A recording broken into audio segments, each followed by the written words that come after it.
शहर का पढ़ा लिखा तबका जिन्हें हमें समझाने की ज़रूरत नहीं। सब चीज़ें सर्वे देख रहे हैं आप, सब टीवी पे सब आ रहा है, हर एक अपना अपना ओपिनियन डिबेट सब देख रहे हैं।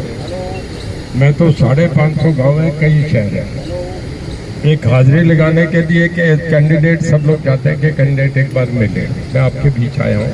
मेरे से पहले सरदारा साहब और डॉक्टर कमल गुप्ता जी ने कह दिया, मैं 2-4 बात आपसे कहूँगा।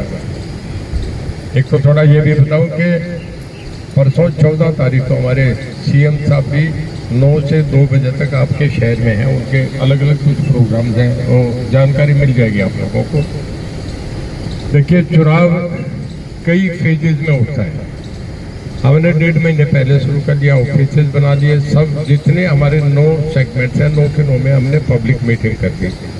कहीं माननीय मनोहर लाल जी आए, कहीं हमारे सीएम साहब आए, 8-8, 7-7 हज़ार की मीटिंग कर दी। उसके बाद नॉमिनेशन फाइल कर दिए, सब दफ्तर खुल गए और सब जगह हम गाँवों तक भी, बूथ पे भी चले गए। कांग्रेस ने लेट स्टार्ट करा, टिकट का मामला था और था। अब भी आपस में कांग्रेस के जो क्लैश है वो चल रहे हैं। मैं 2-4 बात आपसे कहूँगा कि मोदी साहब को जब 2014 में हमने करा तो देश में एक वैक्यूम आ गया था। वैक्यूम तो कांग्रेस की तरफ से आया था, कांग्रेस के फेल्योर का आपको थोड़ा सा याद कराऊं। ये देश बड़ा संवेदनशील और बहुत इस तरीके से है। एक घटना हुई थी निर्भया कांड, और उसमें कॉन्वेंट स्कूल के बच्चों ने कैंडल जला के पूरे दिल्ली में हर जगह एक आंदोलन चल पड़ा। इंडिया गेट पे लोग भीड़ इकट्ठी होती, डॉक्टर अन्ना हजारे आ गए और उसमें कांग्रेस का 0 हो गया। और उस कांड के बाद नरेंद्र मोदी पूरे देश में सबसे चहेते नेता बन गए। वो चुनाव जीते, पार्लियामेंट में उन्होंने माथा टेका, वाराणसी मंदिर में जाके उन्होंने करी, और उसके बाद देश उनके साथ जुड़ता गया। किसी भी देश में, अमेरिका में भी प्रेसिडेंट 2 बार बनता है, 8 साल के बाद नहीं, 2 टर्म मिलती है 4-4 साल की। इंग्लैंड में भी कोई प्राइम मिनिस्टर 3 बार नहीं बना। सबसे ज़्यादा चर्चिल और मार्गरेट थैचर 2-2 बार बने। हमारा प्रधानमंत्री ऐसे हैं कि जिन्हें तीसरी बार भी लोग बहुत थम्पिंग मेजॉरिटी से जिता रहे हैं। तो आखिर इतना बड़ा देश, 145 करोड़ के लोग, अलग अलग लैंग्वेज, अलग अलग स्टेट्स, अलग अलग भाषाएँ, अलग अलग धर्म, और 145 करोड़ लोगों को साथ जोड़े रखना, कुछ न कुछ आदमी में कला, कुछ उसमें आकर्षण होता है, तभी इतने लोग साथ रहते हैं। मैं आपको याद करूँ, एक बार एक हमारे विदेश मंत्री गए, अमेरिका गए, तो उनके जब हम वहाँ चेक पॉइंट में उतरने के बाद एयरपोर्ट पे करते हैं, आप हम भी जाते हैं, तलाशी लेते हैं, कौन है, पासपोर्ट देखते हैं, सब फिर आगे जाने देते हैं। तो हमारे विदेश मंत्री के कपड़े उतरवा दिए थे। और आज हमारे प्रधानमंत्री ऐसे हैं कि जब जाएंगे, लैंड करेंगे तो वहाँ कार आके खड़ी होगी, और उसके बाद वहाँ का प्राइम मिनिस्टर और प्रेसिडेंट वहाँ गुलदस्ता लेकर उनका स्वागत करेगा। ये फर्क है मोदी और पहले के राज के।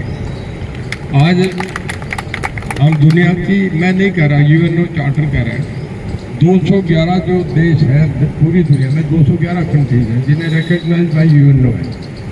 उनमें हम पहले 5 अर्थव्यवस्था देखें, उसमें हिंदुस्तान एक है। तो आप ये समझिए कि 211 में हम 5 में एक है। दुनिया की जो 4 बड़ी मिलिट्री है, बड़ी सेनाएं हथियार है, उसमें अमेरिका, रशिया, इंडिया और चाइना, उसमें हम एक है। तो आदमी जब देखते हैं कि कहाँ कौन है, हम कितनी जगह खड़े हैं। नंबर 2, जब भी टीमें क्वालिफाई करती है तो उसमें मैच होता है सेमीफाइनल, फाइनल। अगर हम पीछे का ट्रैक रिकॉर्ड देखें तो आज हमारी भारतीय जनता पार्टी अकेले 307 में खड़ी है और कांग्रेस 40 में खड़ी है। आप बताइए, कहीं मुकाबला है क्या? राहुल गांधी और मोदी साहब में कहीं कॉम्पिटेंसी का कहीं बराबर तथ्य नहीं है। मैं एक सीधा सा सवाल करता हूँ, सब पढ़े लिखे लोग बैठे हैं, आप नॉर्मल कार चलाते हैं, जो मैनुअल कार जिसे कहें, और उसके बाद आपको ऑटोमेटिक कार दे दो तो कोई उसमें चला लेगा क्या? मैं थोड़ा सा चलूँ, उसमें भी तो प्रैक्टिस की जरूरत है ना। इतना बड़ा देश है, इतने बड़े देश में हमें यूएनओ में क्या रहना है, अमेरिका से रिलेशन कैसे, फ्रांस से कैसे, हमें डिफेंस में हमें कहाँ से जेट खरीदने, कहाँ से गन खरीदनी है, किन्हें हम क्या देना है, ट्रीटी किन से साइन करनी है, इस बात के लिए एक नॉलेज चाहिए, बहुत बड़ा तजुर्बा चाहिए। हमारे मोदी साहब 3 बार मुख्यमंत्री रहे हैं, 2 बार देश के प्राइम मिनिस्टर रहे। और मुझे आप एक बताओ, एक राहुल गांधी जो कभी मंत्री नहीं रहा था किसी कैबिनेट में, उसको इतना बड़ा देश कैसे सौंप देंगे, सोचने की बात है। मैं थोड़ा सा इससे हट के एक बात और कहूँगा, हम गाजा में देख रहे हैं, हम यूक्रेन में देख रहे हैं, एक वार चल रहा है बराबर हमारे देशों के साथ, और वहाँ पुतिन रोज अटैक कर रहे हैं। किसी की हिम्मत नहीं कि पुतिन को रोक दो। हमारे प्रधानमंत्री ने ये कहा कि मेरे 20,000 बच्चे पुतिन वहाँ रह गए और मुझे उन्हें लेके आना, जो पढ़ने गए स्टूडेंट्स उन्हें हमें सेफ चैनल दो। और उसके बाद हमारे फ्लैग लगे, तिरंगा लगा, हमारे 20,000 बच्चों को हमारे हवाई जहाज गए उन्हें लेके आए। ये हमारा प्रधानमंत्री है, उसकी हिम्मत है, किसी की हिम्मत नहीं होनी चाहिए। और उसी जगह से सेफ नाम से पाकिस्तान के बच्चे भी तिरंगा लहरा के पाकिस्तान के, ये बहुत बड़ी बात है। अब मैं दूसरी बात कह रहा हूँ, जो गाजा यूक्रेन में हो रहा है, वहाँ लोग बिजनेस नहीं देख रहे हैं कि शोरूम कैसे चल रहा है या उसका मॉल कैसे चल रहा है या पेट्रोल पंप कैसा चल रहा है, वहाँ बच्चे के स्कूल में पढ़ रहा है, ये नहीं देखा जा रहा। वहाँ ये देखा जा रहा है कि हमारे बच्चों को बचाए कैसे। एक तरफ चाइना है, एक तरफ पाकिस्तान है। आपने देखा चाइना एक एक्सरसाइज कर रहा है, कभी तो ताइवान पे जाके उनके जेट जाते हैं तो वो सामने से अमेरिकन एयरफोर्स आती है, उन्हें कदड़ रखते हैं। कभी साउथ कोरिया पे जाते हैं और फिर उनके शिप जाते हैं नीचे। रेडियो पे टीवी पे ये आता है कि पाकिस्तान तो ऑलरेडी चाइना के पास हो गया और इधर से घेर के श्रीलंका में भी बेस बना दिया और हिंदुस्तान को घेरने के उसमें है। तो मैं आपसे ये पूछ रहा हूँ कि कल को ऐसे हालात बन जाए तो राहुल गांधी देश को बचा लेगा क्या? सब ये देख रहे हैं हमारे देश से बड़ी तो कुछ नहीं है, ये चीज़ें तो करते रहेंगे। तो ये इलेक्शन इस करके इम्पोर्टेंट हो जाता है। माफ करना, मैं 5वीं कैबिनेट में हूँ, 5 बार MLA भी बन दिया, मिनिस्टर भी दे दिया, MP भी बन दिया। कोई ज़्यादा शौक नहीं। घर में हम 90 इलेक्शन क्यों देवलाल फैमिली लड़ती। आज भी हम 4 इंडिपेंडेंट, एक विधानसभा, पूरे हिंदुस्तान में कहीं भी नहीं है। बिना पार्टी के 4 MLA बने हुए, सब कुछ देख लिया। पर एक कह रहा हूँ कि इन हालात में मैं दोपहर में गर्मी में घूम रहा हूँ, मैं तो टिकट ही नहीं मांग रहा था। मुझे तो उनके सर्वे में बेस्ट कैंडिडेट दे के मुझे टिकट दे दी। मेरा कार्य प्रणाली मेरा दायित्व है, मुझे प्रेसिडेंसी अवार्डेड हूँ पावर डिपार्टमेंट। अब ये दे दिया तो मेरी ड्यूटी बनती है। हम घर के सारे लोग लगे हैं, दोपहर शाम बिल्कुल परवाह नहीं, रात के 2-2 बजे तक काम करता हूँ। तो मेरा आपसे निवेदन है कि ये इलेक्शन साधारण इलेक्शन है। हर परिवार ये करे कि उसके 5 वोट है तो 5 के 5 वोट करें। अगर किसी के घर में 3 है तो 3 डलवाएं। अगर किसी के घर में 7 है तो जैसे सरदाना साहब करे थे 7 वोट डलवाएं। हम 100% वोट करते हैं, हमारे 18 लाख वोट है। अगर हम 18 लाख वोट में 70% वोट करते हैं जैसा राजस्थान में हुआ तो 12,60,000 होंगे। और अगर हम 90% करते हैं तो आप ये समझो कि 3,60,000 वोट बढ़ जाते हैं। तब 3.5 लाख वोट बढ़ेगा तो फिर तो जीत हार का मार्जिन तो हमारा ऊपर बहुत हम ऊपर चलेंगे, कोई रिस्क है ही नहीं।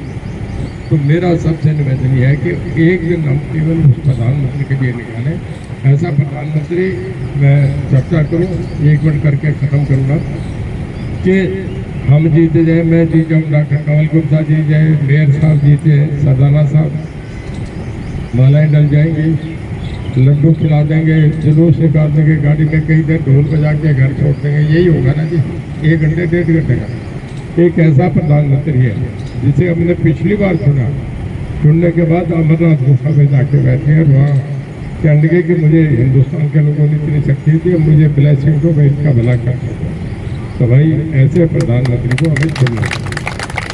तो मैं ज़्यादा नहीं कह के आपसे एक ही कहूँगा कि पूरा जोर लगा के एक वोट 100% पोल करें।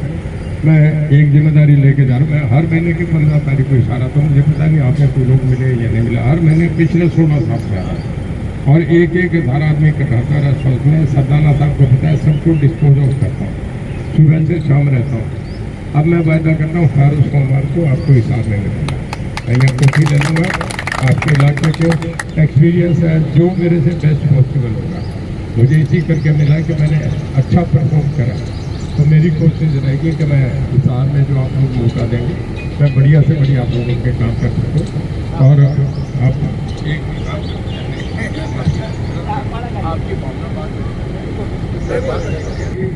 एक वोट डालें, मैं आपको हाजिर करूँगा। मेयर साहब बैठे हैं, डॉक्टर कमल गुप्ता है, हम जो होगा बेहतर करेंगे। हिसार बहुत डेवलप कर रहे हैं, लंबी कहानी हो जाएगी, बेहतर से इसमें करने कई बार बता दिया गुप्ता जी ने। 12, 13, 14 जुलाई को एयर शो है, ये भी लग गया होगा ना, भी खबर होगी कई बार, उन्हीं बातों को रिपीट करें। 12, 13, 14 जुलाई को जो बेंगलुरु में होते थे, मतलब अमेरिकन, फ्रांस के, जर्मनी के सब जहाज आएंगे। और 12, 13, 14 जुलाई को हमारा जो एयरपोर्ट बन रहा है, इस पर एक बहुत बड़ा इंटरनेशनल एयर शो होगा। हिसार बहुत आगे बढ़ेगा, दिल्ली के बाद सबसे बड़ा शहर होगा, मतलब दिल्ली, गुड़गांव, और लिख लेना 20 साल के बाद हिसार दिल्ली के बराबर का शहर होगा। इस शहर की डेवलपमेंट में हम पूरा हाथ देंगे। आपका बहुत धन्यवाद। अब एक नारा लगाऊंगा कि भारत माता की जय, भारतीय जनता पार्टी, श्री नरेंद्र मोदी। अब एक प्रोमिस करो कि सारे वोट 100% वोट डालेंगे, सब हाथ करके मोदी परिवार है, 100% वोट डालना चाहिए। मैं निवेदन करूंगा रवि मेहता जी से कि आए हुए अतिथियों का धन्यवाद करें।